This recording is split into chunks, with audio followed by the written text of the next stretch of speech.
All right, y'all, today's episode is a topic I am super passionate about.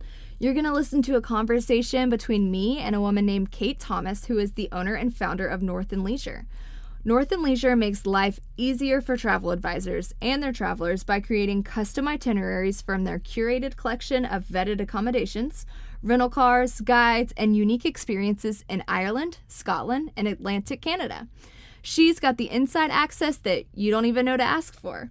Kate is also the co-founder of a little thing called Travel Pro Theory, which is a community and resource for travel professionals in the travel industry. All that to say, Kate is not only my go-to girl for Ireland, but she's super passionate about travel advisors and the importance of travelers working with them.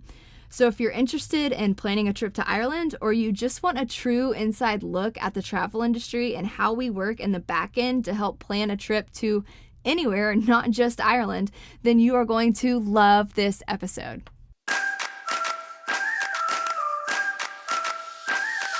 Hey y'all, I'm Bailie, the owner and founder of Be the Travel. It's the business I started to help bring my clients' dream travel bees to life. Whether they wanted to be inspired, be adventurous, be unplugged, or just be together with their loved ones in a beautiful destination, I wanted to serve them by taking the stressors of travel planning off of their plate. Right now, you're listening to Be the Travel Podcast, the place where I bring you my supplier and partner relationships, industry knowledge, and professional travel tips that I've accumulated along the way. Hopefully you'll listen in and find yourself even a little bit more inspired to create a travel bee of your own, whatever that might look like to you. Hey, Kate. Hey. Thanks for coming on my podcast today. Thanks for having me. I'm actually super excited about this. I've never been a podcast guest, so. Ooh, yeah, you're my first guest that's on your side of things, like the supplier side that's specific to a destination. So pretty cool. So tell us a little bit about you and like your story and how you got into the travel industry. Yeah, okay, for sure. So I'm Kate Thomas, everyone. North and Leisure is my business. So yeah, I'm a tour operator. My main specialty is Ireland, but I got started 2008. I worked for about a year at just kind of a ticketing place, a sort of like very like low entry travel job, and then yeah, after that I got a job with a tour operator that was doing luxury leisure travel to UK and Ireland, and that's where I really got started. That's where I learned the business, where I really like discovered Ireland, discovered how much I love it. And yeah, stayed there for a few years and then left and went on my own and started North and Leisure. So that's been 5.5 years now. So I think, what are we up to? I think it's 11 years all in, 10 years of like really selling Ireland pretty much. Yeah. And your company, North and Leisure, you focus primarily on Ireland, right? Yeah, for sure. So I'll do Ireland. I've just started doing Scotland in the last year, but that's definitely more of a growing side of my business. And that just really arose out of a need. A lot of people combining Ireland and Scotland. And then I do some Atlantic Canada as well, like Nova Scotia, Newfoundland, but that's definitely a much smaller side of the business as well. So Ireland is by far and away like my main focus. Cool. So talk about your Ireland street cred. What makes you such an expert in that country, and why Ireland did you choose to focus on? Well, actually, it was like out of opportunity. Like I got that job at UK and Ireland. I did not like they were planning UK and Ireland, and I did not realize I was gonna love it. And the first time I went, I just immediately fell in love with the place, and it just really worked out that way because that's what my job was. So I just really, really leaned into it. And then in terms of, street cred or what has grown my ability to plan Ireland vacations is really just practice. It's got 10 years of doing it full time. So yeah, that's my main gig, day in and day out. How many times have you been over to Ireland?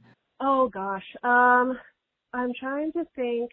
I try to go every year, but then I've had skipped years, but then like last year I went twice. I actually have to think of how many trips. When I go, I do tend to spend Like my minimum, the shortest amount of time I've ever spent is a week, and the longest I've done is like a 3-week stretch. So I've definitely spent many, many months in Ireland over the years. So cool. So knowing how much you know about Ireland today after planning, what, hundreds of trips probably? Oh yeah, for sure. Yeah. So if you were to plan a trip for yourself as if you were a first-time visitor, tell me what that trip would look like. Ooh. Well, this is such an interesting question because it probably changes by the day what I would plan for myself. Um, yeah, I would say like right now, because I'm in a really busy time in business and busy time in my life, I would definitely plan something with a lot more downtime, a lot more relaxing. So like a little bit of sightseeing, but mostly getting outside. I'd be doing some hiking, doing some cycling, and then also like hitting up some of the good spas along the way too. Cool. So you've talked before in a podcast with Travel Pro Theory, which I want to touch a little bit more about TPT later. But when advisors come to you and they're planning a trip to Ireland for their clients, or do travelers come directly to you, or do you work primarily with advisors? I primarily work with advisors. In fact, until it hasn't even been quite a year yet. Last summer, I opened up to start. I will work directly with travelers at times. I always ask them if they have an advisor first because that is my preferred method of working together. But yeah, by far and away, working with travel advisors is mostly what I do. It's over 95% of my business. Wow. That's great. So let's say an advisor comes to you, and you've talked about this before, like I said, on a podcast, and they're looking for what you called an Ireland like sample platter. I want to talk more about that because when I heard you say that on your podcast, I thought that was like the perfect way to describe a lot of travel scenarios when people come to you and they just want to jam pack a lot into a little, but kind of describe more what you're talking about in terms of, specifically to Ireland. Specifically to Ireland? Yeah, it's because, well, especially for, so everyone I'm planning for, nearly everyone I'm planning for is Americans going over. And I know we look at a map and Ireland seems small, and it is compared to a lot of places, but yeah, they think they can do everything. Like it's so common for me to get just a laundry list of, okay, we want to do Giant's Causeway, and we also want to do the Ring of Kerry, and we also want to go here, we also want to do the cliffs, we also want this, we also want that, and they want to pack it into like, they have like 5 to 7 days. It's like, oh no, oh no, this is going to be so rushed. And I call it the sampler platter because it's really like they're taking the teensiest little taste of every little thing instead of just fully enjoying a few things along the way. Right. Do you think it's just like an overall lack of knowledge when someone wants to jam like all of the tourist check marks, into 6 days of being over there? Or like, what do you think is driving that? I think there's a few things. I think there is kind of like a lack of education, and just in terms of the destination as a whole, like most people don't maybe understand like how much time they're going to spend in a car if they're going from this point to this point to this point. So I think that's part of it. I also think there's a big issue right now with just like FOMO in general. No one wants to miss out on anything.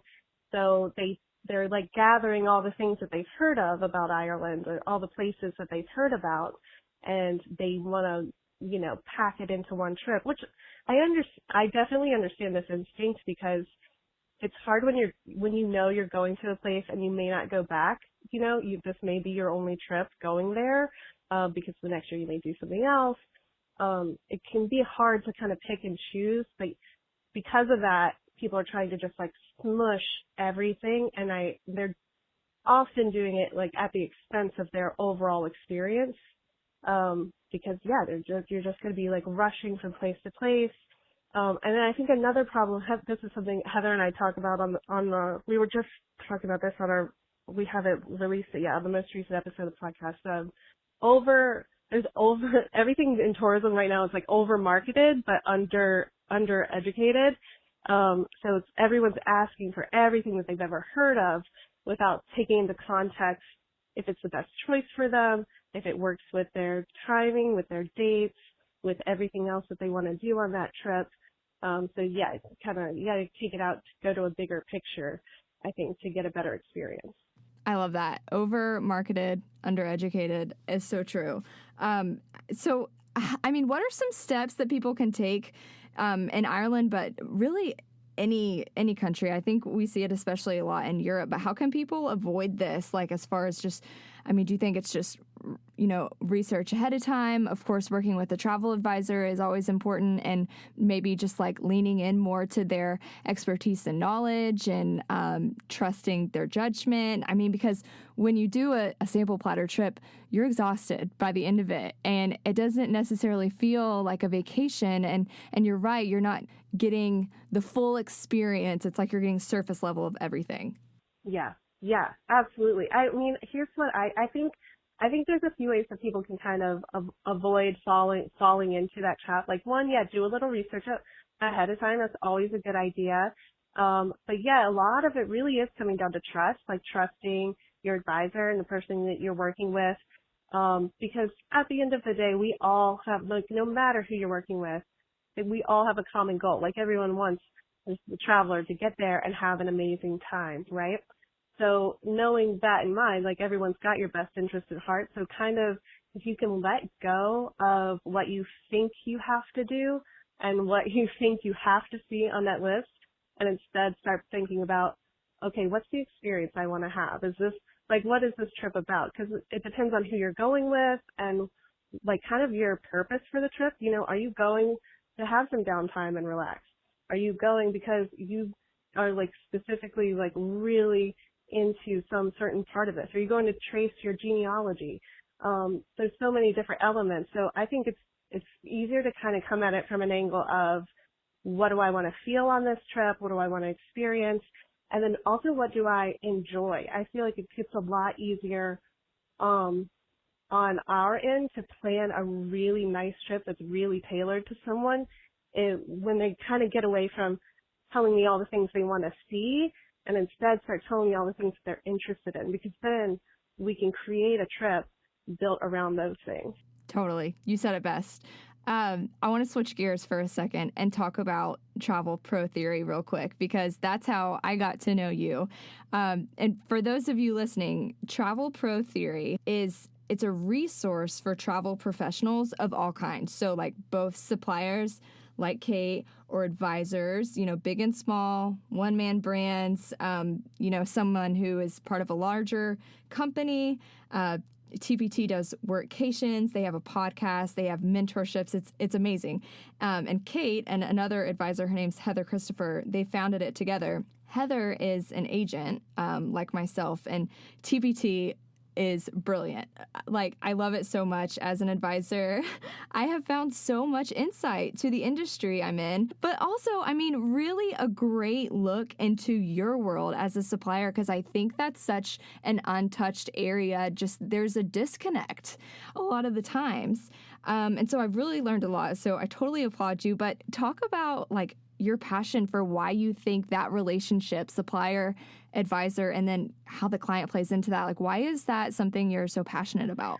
Well, yeah, it's been near and dear to my heart, like really for my whole career, because even the operator, like before I started North and Leisure, when I like just had a job for another tour operator, we worked with travel advisors there, and I guess that's been my entire experience, is really relying on the relationship between, myself as an operator and advisors. And then, with Heather especially, we've been working together, I think 4 years now, 4 or 5 years now. And, we were just doing so much business together, and she had started her own travel agency. And we kind of just we're talking more and more, and we realized that's really what TPT came out of. That's where Travel Pro Theory was born, because she was offering me so much insight to things on the travel agent side that I felt like I didn't know before. And then I was able to do the same for her on the tour operator supplier side. and, really kind of deepen that relationship and make it better for the end client, for the travelers. And to me, the relationships is so important because, for me as an operator, like my job is to be an expert in the destination, to have partnerships and contacts and everything in destination. My job is to know Ireland and to constantly be learning that day in and day out. And even after 10 years in, I'm still, I'm still learning new stuff there every day. Every trip I plan is still getting more experience under my belt.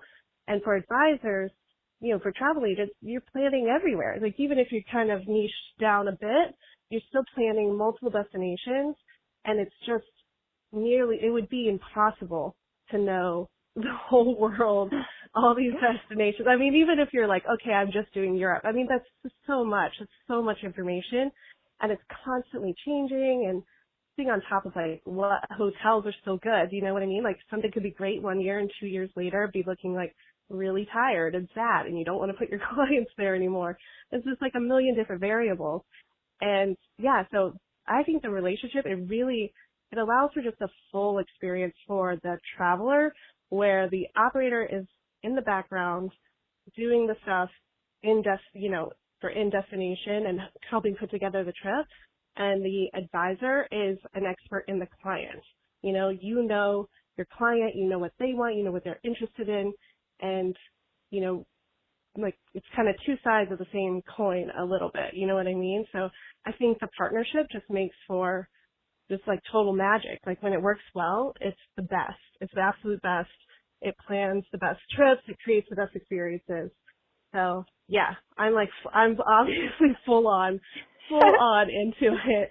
So yeah, that's why QVT came around. So we're hoping to like make that even better. We want to open up more conversations between advisors and suppliers so that we can even take it to the next level, grow that even more. Right, exactly. I don't know a travel advisor who has been to every travel destination in the world, and I will never meet that travel advisor. It's just not possible. And like you said, the world is always changing, so there's no way to stay up to date with the whole world. It's really not possible. And so that's why I tell clients or anyone just interested in how I work all the time, if you're saying it at a really high level, I'll say I have, partnerships and relationships with suppliers like you who really help take your vacation to the next level.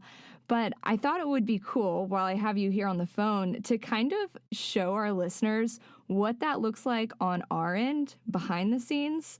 And so conveniently, I really don't know much about Ireland, which is why, a relationship with you is so key. I've never been to Ireland. And so I thought it would be cool to pretend that I'm giving you a call one afternoon. I've got a client and they want to do, let's say it's a honeymoon. I do a ton of honeymoon bookings. So we'll say I have some honeymooners that want to go to Ireland and I want to put something special together for them, but I need your help. So let's pretend that, let's say that they know that they want to see the Cliffs of Moher. They know they want to stay in a castle for at least 3 nights, but other than that, they're really looking to stay away from tourist crowds, and they want to do something off the beaten path. And let's say that their wedding is October 2020. Is that even a good time of year to go? Okay. Oh, that's a really good question. So actually, October is, well, let's talk about October specifically, and then I'll talk about like the season in general. October is actually that's when I go. That's one of my favorite times to go. The only trick with October, because you're sort of getting the best of both worlds. You're getting like the end of the main tourist season, so it's a little less crowded, but weather is still good. But the only kind of trade-off there is, so with the front half of October, it's no big deal, but by the second half of October, your days are going to get shorter because it's sunset earlier. So especially if you were to be self-driving, if you have a guide, that's not as big of a concern because you're not the one driving. But if you are doing a self-drive, you've got to be cognizant of that at the end of October, just because you don't want to be out driving in the dark on the opposite side of the road, and that kind of thing. So you kind of lose a little bit of time in your days. Otherwise, October is a great time to go. The main high season for Ireland, like when most people are going, is May to October. You can go before that. I typically have people traveling between starting in March up through November, and then if there's any like holiday people, you could do Cool. Christmas at some of them. Yeah, that's such a good piece of information that I love that like just the sun is setting sooner. Like Expedia is not going to tell you that. Like a lot of online booking, I mean, there's just so much benefit in working with someone who's an expert. So let's say these people are going to go beginning of October. How long do you think that they should go to get like a really great experience? Ooh, I would say, so especially if they want to do 3 nights in a castle, because unless we're splitting that up, right? Unless we're doing like maybe 1 night in a castle here and then 2 nights later. So if we're doing 3 nights in a stretch, that's kind of a nice, long, meaty stay for part of it.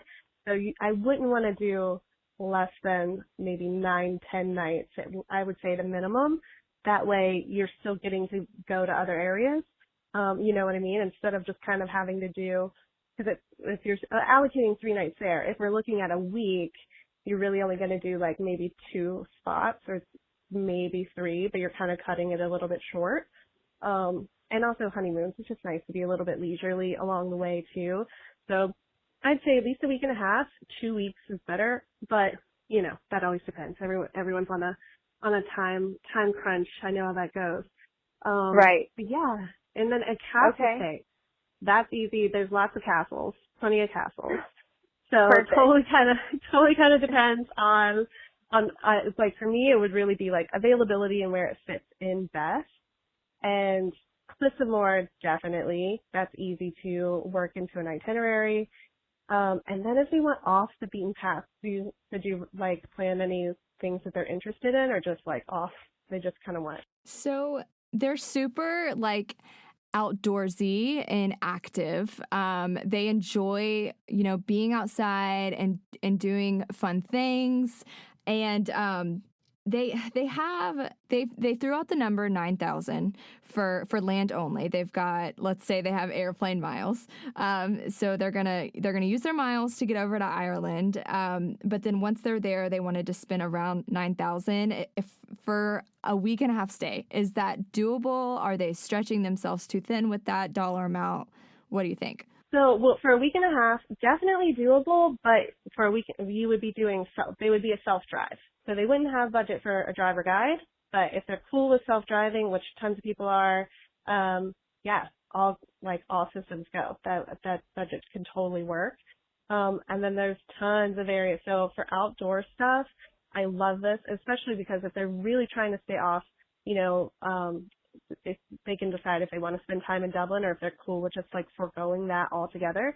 But the East, so the region's called Ireland's Ancient East, but specifically kind of down around like Waterford, Wexford area, really cool and very quiet compared to a lot of areas around Ireland. So not nearly as visited in terms of tourism numbers. And in Waterford, specifically, they have a greenway. It's the Waterford Greenway, and what that is, it's like a repurposed. It's the old railway track, like where the train tracks are, but they built in. It's like a multi-purpose. So you can hike, you can cycle, so you can rent bikes. I mean, the total thing is, I want to say like 45, 50 kilometers, but you can do like obviously just sections, so you don't have to like go. You're not just like stuck going the whole way. And that's something you could do on your own or with a guide. Super easy. Like you're not going to get lost. You just go straight on this thing and then head back when you're done. That would be really cool. And then I would say maybe even head over to, not staying in Cork City, but maybe down in Kinsale, like West Cork for a little bit. That's tons of charming seaside villages, lots of good food. Hop there and then hop over to Kerry. But in Kerry, I would do Kinmare instead of Killarney. Or maybe there's a few other little like places along there too that would work really well. So again, an availability thing. But I'm thinking of, so there's a great hotel that I love, Sheen Falls Lodge. It's in Kinmare. And it is a 5-star, so it's a luxury, but like their pricing is very, very good for 5-star. Like their pricing at 5-star isn't much more than 4 stars in other areas, you know. Wow. But they have a really cool. You can do night kayaking there on Kenmare Bay, and they have the bioluminescence, so like the water sparkling, you know, the like glow. So you could do that. So I think that, especially for like a honeymoon, that's A plus. Like definitely try and work that in. And then what else? And then then from there I would go up, stay somewhere in County Clare. That's where the Cliffs of Moher are. And then I would work in, if they're still trying to like do some stuff that's a little off the beaten track. Further south from the Cliffs of Moher, you can do the Cliffs of Kilkee, and again, like not nearly as trafficked and as touristy. Right. Yeah, there. And then so we could either do the castle there, and then they probably with a week and a half they could either do that nice and slow, or maybe also get up into Connemara. There's so many good places. I'm like, oh no, now I'm leaving stuff out. But there's really good stuff like for outdoors too, like Connemara, Mayo area. That whole region, for the northwest, if you're looking at the map, like the northwest chunk of the Republic. Not nearly as popular as like Dublin, Killarney, Cork, Galway, but still like so much to see and do there. Really great. I have a really great cycling guide there in Connemara. There's another greenway you can actually. I just did this. What was it? Like a month ago. Yeah, I did this last month. You can take a bike and go from. I think you started in Westport, but I didn't. I started in Mulranny. But you can take a bike and like bike onto Achill Island, which is super beautiful. And there's just tons, so many things. And what about if they were looking to go, out to eat to some fun places? They're a little bit younger and they wanted to listen to some live music and just like really dive into like the local feel. Would you be able to recommend restaurants and stuff like that? Yeah, definitely. So I do try and put in restaurant recommendations on all the like final itineraries, like once we have it set. And if you know that there's something specific they're looking for, like they definitely want to see live music, which is easy to accomplish all over Ireland. Pubs with music pretty much everywhere, every village you're in. For sure. We could definitely do some recommendations for that along the way. And then if they even wanted some like food experiences, there's so many. Some like culinary, experience options. Yeah, definitely. So there's a guy in Kerry I work with who does these seaweed walks. He's a real character in general, so he's fun. You can do an oyster farm. You can go, like chocolate experiences, chocolate making. Definitely plenty of like drinking, and then of course like food stuff too, like like a food tour in Dublin, that kind of thing, or Galway. The cities are really good for that. And then in Wexford, over in the east, I have a really great guide who has some cool connections that can put on like a really good food tour where it's not your typical food tour. You go out for the day and you'll like go to farms or go to a mill where they've got like the working water mill and all sorts of stuff where you're really meeting the makers and not just eating the food. Oh my gosh. And for anyone listening in, these details were not discussed before. Kate is literally just talking off the top of her head, which just speaks so much to the knowledge that you have about your destination. I mean, it's so important, these relationships. And I think that, people listening in will really start to understand the true value that you get when you're working with, advisors and their partners. Yeah. Well, and also I think too, kind of goes right back to what we were saying earlier. This is why one thing for me that's almost, frustrating isn't the right word. It's not frustrating. It's almost like it makes me a little sad when travelers get like a little too caught up in like, I have to see this, I have to see this, I have to see this, because most people haven't heard of a lot of the other things, and it's like, oh, but you would love this. You just have to like, give it a little space. Like, tell us what you're into, and we will come up with the stuff that you're gonna love. Right. Like you might not have seen this on Instagram, and we know about it. Yeah, Exactly. Exactly. And it is, it's constantly, like you were saying earlier, like there's not a single travel agent out there that's been everywhere. And it's like, it's too much information. Like I know that it's too much information because I've been selling Ireland full time for a decade and I still don't know everything. I'm still learning constantly. Like it's a constantly evolving, and constant education. So yeah, you gotta, that's the name of the game, right? So we gotta work together, and that definitely Right. makes it so much better for a traveler. Right. Well, I won't take up too much of your time because I know that we could probably sit here and talk forever about Ireland and travel. But thank you so much for joining me today on the podcast. I really hope that anybody listening in finds it to be super insightful about Ireland and really the travel industry in general and just how our partnerships work. So thanks again, Kate. Hey y'all, thanks so much for tuning in. I really hope that you loved what you heard today. And if you did, share it with a friend. Take a screenshot of this episode and send it to them so that they can listen in too. Or post it to your Instagram story and tag us at BeTheTravelgram. Or write a comment below and let us know what you think. Your support means the whole big, beautiful world to Be The Travel. And until next time, happy travels.